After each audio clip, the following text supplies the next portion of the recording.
Hey everybody, it's Lon.TV, and we're taking a look today at the Steelseries Stratus XL for Windows and Android. This is a very versatile game controller because on the Windows side, it supports the Xinput standards. This will appear like an Xbox controller for your Windows games. It's pretty flexible. We'll be checking that out in a minute, and it's very compatible with Android games too. It'll work on the Mac, not for everything on the Mac, but most games that support a standard game controller on the Mac side should work. I would say the same for Linux as well, but it does not work with iOS. They actually have a separate controller, also called the Stratus XL, that works for iOS devices like Apple TV, as well as the iPhone and iPad. Now, I should mention, in the interest of full disclosure, this came in through the Amazon Vine program, free of charge to the channel. However, I've had no direct contact with SteelSeries, nor Amazon for that matter, and all the opinions you're about to hear are my own. Nobody is paying for this review, and nobody is reviewing this video before it is posted. So let's take a look at the hardware, and then we'll get into some examples as to how it works. A pretty standard controller layout here. Unlike the iOS version, it does have clickable thumbsticks on here. Very comfortable. They feel pretty close to what you might find on an Xbox controller. So really nice, and again, clickable. A pretty decent D-pad here. I've dinged the other iOS version of this controller because it has the same D-pad. There is a bit of a distance between the left and right here, so it's not too bad, but it does take a little bit of getting used to, at least for me, but it does work pretty well. I do like the directional pad on the Xbox One controller a little bit better. You've got your standard button layout here. You have an indicator light here for its Bluetooth settings. This is a fully Bluetooth controller, even with those Xinput settings.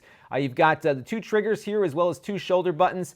This is a battery indicator, and this is what you push to get it connected via Bluetooth. The only problem I've seen with it is that when you want to pair it up with your Android device, you have to basically reset its relationships, essentially, and have to pair it up manually each time. So after you're done playing with your Android device, you got to repair it to your Windows device. It would have been nice to have a switch or something like we've seen on some keyboards out there to make that process a little bit easier, but unfortunately you're going to have to pair it up each time. There is a switch here on the bottom to turn it on and off, which is nice. So you have an actual hard switch for power, and it runs on two AA batteries. They do give you a pair of AA's in the box, but I like to use rechargeable AA's for this kind of stuff. They work pretty well there. So that is the hardware. It looks like it costs about $60 on Amazon right now, so that should be about what you should be paying for it. There are some third-party sellers that sell it for more because it is in short supply right now, but hold out for the $60 price tag. Now we're going to boot up my Windows machine. We're going to take a look at its Windows compatibility, and then we'll take a look at Android. Now, I figured the best way to demonstrate how the Xinput functionality works is to actually stream a game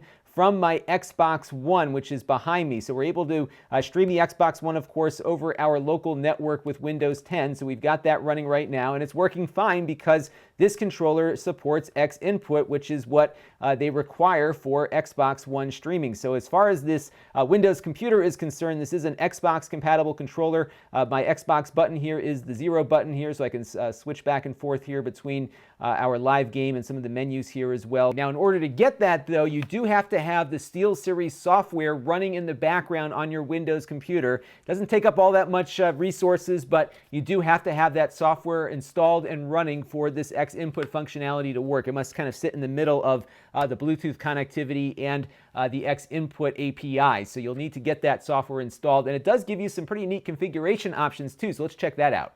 Now, the Windows software also gives you some fine-tuning controls for the two thumbsticks as well as the triggers. And the thumbsticks have a lot of sensitivity options here, so I can adjust the dead zone of the sticks, for example. I can also set their sensitivity as well as the maximum values that get pushed out to them. So if I didn't want it to ever go beyond 50%, even if it's in the full and left-hand position here, I can set it that way to really get some more detail to my movements. So you can do a lot of fine-tuning on these two thumbsticks to get it exactly where you want it to be. You can also set dead zones on the triggers too, which I'll demonstrate in a second. But let's take a look first at the dead zone on the thumbsticks. Right now I've got a game of Broforce loaded up here, and right now those dead zones are set pretty low here, so I don't have to move the control stick very far to get my guy to move. But if I go back over here and set a really high dead zone, you can see now that most of that movement there is no longer going to be picked up, so I have to move the control stick all the way over to get him to move now. So you can make very nice fine-tuning controls and then immediately switch over to your game and see what the impact of that was. I would have liked for this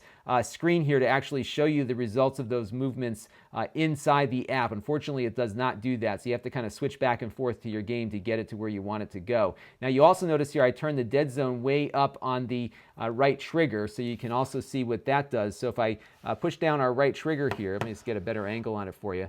I have to push it all the way down to get him to start firing. So if I go back to the app now and then adjust that dead zone to be less of a dead zone and go back over to the game now, you'll see I don't have to push it as far to get him to start firing off there. So there's a little bit less you can configure on the triggers. You only have the dead zones, but you can do something with them, which is pretty cool, again, through the software here. Another neat thing is that you can set configurations for specific games. So you can get everything configured to the way you want it to be in a certain game and then have it automatically launch that configuration profile when that game launches. So you can spend a lot of time on this and you can save it, so then that way you don't have to keep tweaking it in the future. Get it set the way you want it to, and then you can load it back up whenever you want. Now, these settings do not work on Android though, so you don't have this same flexibility on Android, but the controller works great on Android, and we're going to check it out right now with my Android tablet after I move the Windows PC off the desk. Let's take a look. All right, so I've got the controller paired up with my NVIDIA Shield Android tablet here. As you can see, it's working pretty well.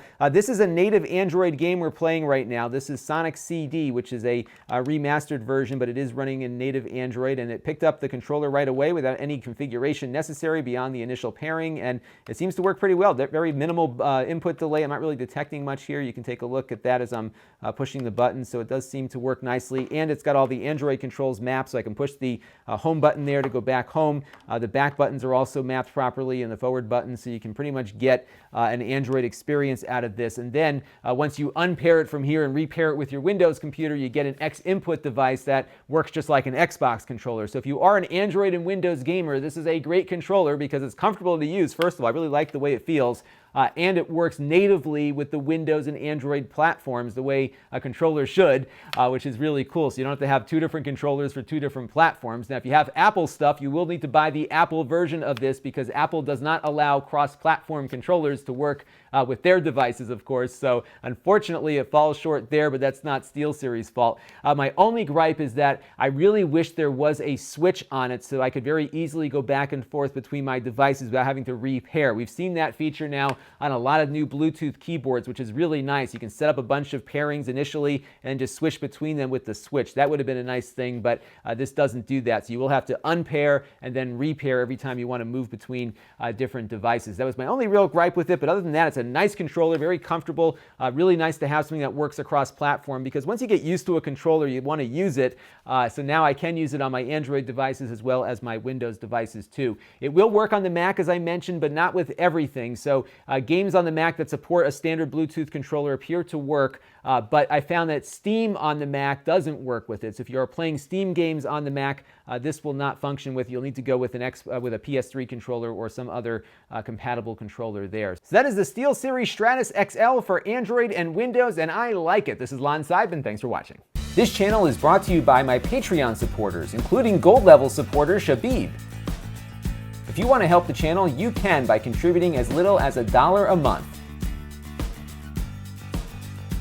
Head over to Lon.TV/Patreon to learn more. And don't forget to subscribe. Visit Lon.TV/S.